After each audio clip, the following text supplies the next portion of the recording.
በዚህ ዘመን ዲያብሎስ ህዝቡን በብዙ መልኩ አምሮውን የያዘበት ሁኔታ ስትመለከቱ እጅግ በጣም የሚያስፈራ ነገርን ትመለከታላችሁ። ለመንፈሳዊ ነገር ብዙ ሰው ጊዜና ቦታ የሌለበት ቲክቶኩ፣ ዩቲዩቡ፣ ፌስቡኩ፣ ኢንስታግራሙ፣ ሶሻል ሚዲያው በጠቅላላ ሌላው የማህበረሰብ ነገር፣ የኑሮ ውድነት ወዘተ አምሮውን ሁሉ ተቆጣጥሮት ስለ እግዚአብሔር ነገር እንዳያስብ፣ ለእግዚአብሔር ቃል ጊዜ እንዳይኖረው፣ ከእግዚአብሔር መንፈስ ጋር ህብረት የሚያደርግበት የመሰዊያ ጊዜ እንዳይኖረው ያደረገ እጅግ በጣም የሚያስፈራ ዲያብሎስ በብዙ ጥበብ ህዝቡን እያሳተ ያለበት ጊዜ እንደሆነ አስባለሁ ማለት ነው። ይሄንን ነገር ሳስብ ታዲያ ወደ ውስጥ የሚመጣው በማቴዎስ ወንጌል ምዕራፍ 23 ላይ ከቁጥር 37 ጀምሮ ያለው ቃል ነው። የኖህ ዘመን እንደነበረ የሰው ልጅ መምጣት እንዲሁ ይሆናልና በዚያች ወራት ከጥፋት ውሃ በፊት ኖህ ወደ መርከብ እስከገባበት ቀን ድረስ ሲበሉና ሲጠጡ ሲያገቡና ሲጋቡም እንደነበሩ የጥፋት ውሃ መጥቶ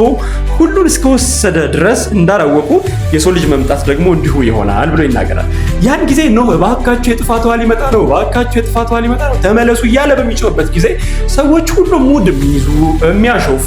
በጥፋታቸው ባለማዊነታቸው፣ በመጋባት በመብላት በመጠጣታቸው የቀጠሉ እንደነበሩ ድንገት የጥፋት ውሃ እንደመጣና ከዛ በኋላ ያንን ቀድሞ ማስተካከል የነበረባቸውን ነገር ለማስተካከል ጊዜ ያላገኙ በጥፋት ውሃ የተወሰዱ እነሆኑ እንደዛው አሁን ግን ይግባኝ የሌለው ይህ የመጨረሻው የሰው ልጅ መምጣትም ልክ እንዲሁ እኛ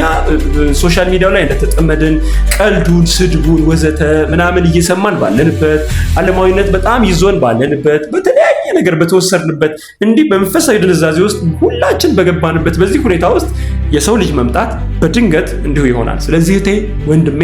እንድትነቃ እንድትነቂ አላስፈላጊ ከሆነ የሶሻል ሚዲያ ፎሎዊንግ ወይም ደግሞ ሰብስክሪፕሽን እንድትወጣ መሰዊያ እንድታድስ ከእግዚአብሔር ቃል ጋር ከእግዚአብሔር መንፈስ ጋር ህብረት ማድረግን እንደገና እንድትጀምር አሳስብሃለሁ። የተዘጋጀ ህይወት በመቅረዝ ውስጥ ዘይት የሞላ እንዲሆን ብርሃን የበራ እንዲሆን እንድትነቃ ድንገት ሙሽራው መጥቶ ገብቶ በሩን ከዘጋው በኋላ አርፍህ እንዳትመጣና የተዘጋብህ እንዳትሆን ዛሬ እንድትነቃ በጌታ ፍቅር አሳስብሃለሁ፣ አሳስብሻለሁ። ተባረክ።